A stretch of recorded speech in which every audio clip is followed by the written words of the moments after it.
Avignon, Kafka, le théâtre et le handicap ou comment regarder la réalité, Madeleine Loarn et Jean-François Auguste, metteurs en scène du Grand Théâtre d'Oklahoma création au Festival d'Avignon 2018.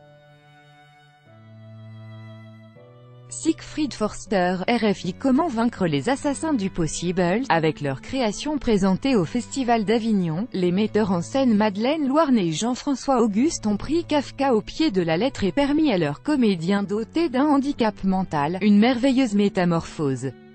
Tout cela au plus grand profit du public venu nombreux et reparti plus riche et rayonnant. Leur interprétation du Grand Théâtre d'Oklahoma d'après Franz Kafka incarne avec la légèreté du sérieux existentiel ces derniers écrits, souvent méconnus, du grand écrivain. C'est l'histoire d'un jeune émigré allemand, Karl, qui cherche à trouver sa place et à entrer dans le Grand Théâtre d'Oklahoma. Entretien. RFI. Après votre longue expérience en la matière, selon vous, qui est le plus handicapé? Ceux qui se trouvent sur scène ou nous autres? Madeleine Loarn. Franz Kafka dit cette phrase: il faut qu'on saute en dehors de la rangée des assassins. Les assassins, ce sont ceux qui empêchent le possible. Ce sont ceux, Jean-François Auguste, qui répètent et recommencent la mauvaise vie telle qu'elle est. Justement, ils empêchent qu'il y ait quelque chose de nouveau, d'inconnu, de considéré comme impossible qui existe. Madeleine Loarn. Ce sont des gens qui restent dans la conformité, alors que les autres, ceux qui écrivent, peignent, font du théâtre, essaient parfois d'en sortir. Et je pense qu'on a tenté le coup aussi. Le Grand Théâtre d'Oklahoma est une pièce librement inspirée des derniers écrits de Franz Kafka. L'écrivain prageois de langue allemande est souvent associé à la métamorphose, au procès, à la question de la culpabilité. Est-ce que ce sont aussi des mots-clés pour comprendre votre démarche du théâtre? Madeleine Loarn. La métamorphose, oui, quand on voit les acteurs sur scène et après en dehors de la scène, on voit combien ils se sont transformés, le temps d'un spectacle. Et puis, la culpabilité a été quelque chose qu'on a en commun, qu'on comprend bien, la manière dont on peut être perçu et regardé, surtout quand on est handicapé. Jean-François Auguste. Madeleine racontait justement hier une anecdote sur une rencontre entre des collégiens et les acteurs de Catalyse, l'atelier de pratique amateur créé par Madeleine Loarn avec des personnes en situation de handicap mental, NDLR. Un des jeunes avait demandé, des fois, dans la rue, « Est-ce que les gens vous regardent bizarrement ?» Un des acteurs avait dit, « Oui, mais ce n'est pas notre faute. »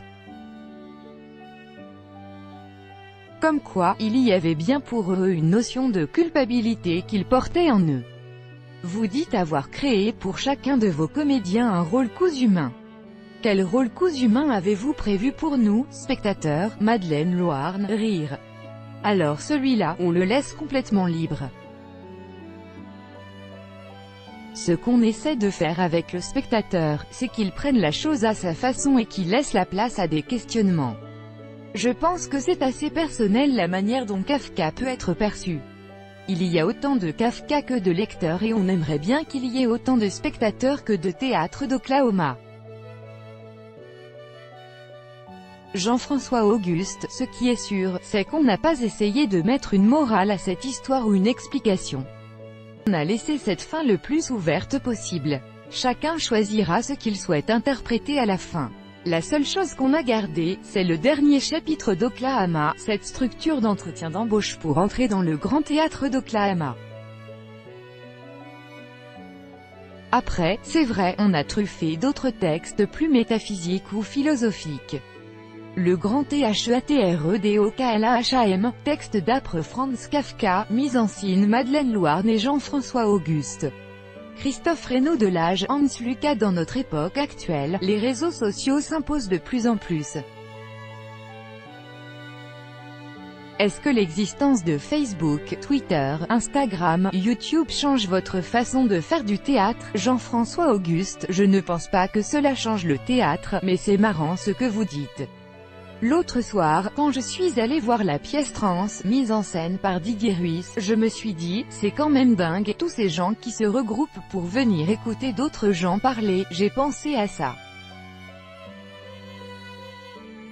parce que, on vit dans une ère où l'on peut rester chez soi et tout est accessible. Et il y a encore cet enthousiasme, cette émulsion, cette énergie à vouloir se regrouper pour écouter d'autres gens parler, mais en groupe. Donc, je ne sais pas si cela a changé. Ce qui est bien, c'est qu'il y a toujours de gens qui ont envie de rencontrer vraiment d'autres êtres humains, et non pas par des écrans interposés. Madeleine Louarn, les réseaux sociaux ne changent pas la façon de penser le théâtre, pour moi. On a fait dans ce Kafka un plateau plutôt artisanal, plutôt archaïque. Il n'y a pas de vidéo, il y a un peu de micro, sinon, tout est fait à la main. Parfois, cette façon de revenir à une certaine rusticité est assez plaisante, parce que le théâtre a déjà 2500 ans, et donc il est bien vieux. Et en traversant tout cela, en prenant ce qu'il y a à prendre et on verra bien. En tout cas, il y a un archaïsme qui reste et qui est un bel archaïsme. Dans l'édition 2018 du Festival d'Avignon, on a beaucoup parlé de la question du genre, de la transsexualité. Au-delà, peut-on dire que les questions de l'humanité et de l'empathie sont les thématiques phares de notre époque? Madeleine Louarn, l'empathie peut-être pas, l'humanité certainement. Avec Kafka, peut-être qu'il y a quelque chose qui serait en plus la question du discernement. Savoir juger, savoir regarder et comment regarder la réalité. Je pense que c'est une question qui se posait en son temps, parce que c'était à l'aube du nazisme, et elle se pose aujourd'hui, d'être capable de faire notre propre jugement sur le monde et de trouver notre vraie indépendance et liberté. Aujourd'hui, avec tout ce dont on nous parle, avec cette invasion de fausseté et cette difficulté à faire le tri, je crois que c'est une question essentielle, encore. Jean-François Auguste, je pense que l'empathie est assez importante pour ce qui est de l'effet cathartique. Je pense surtout que l'empathie va avec la compréhension ou le savoir. Tout ce qui nous fait peur, en fait, c'est ce qu'on ne connaît pas. Si on a de l'empathie, cela veut dire qu'on commence à connaître, à comprendre, à savoir regarder quelqu'un et du coup à comprendre aussi ce qu'il est en train de vivre, ce qu'il a vécu. Donc, c'est aussi assez important pour l'humanité, d'avoir de l'empathie. Les comédiens de la pièce Le Grand Théâtre d'Oklahoma, d'après Franz Kafka, au Festival d'Avignon. Siegfried Forster, RFI. Le Grand Théâtre d'Oklahoma, d'après Franz Kafka, création de Madeleine Louarn et Jean-François Auguste avec les comédiens Tristan Quentin, Manon Carpentier, Guillaume Drouaden, Christian Liset, Christelle Poder, Jean-Claude Pouliquin, Sylvain Robic, du 7 au 12 juillet au Festival d'Avignon, après en tournée en France.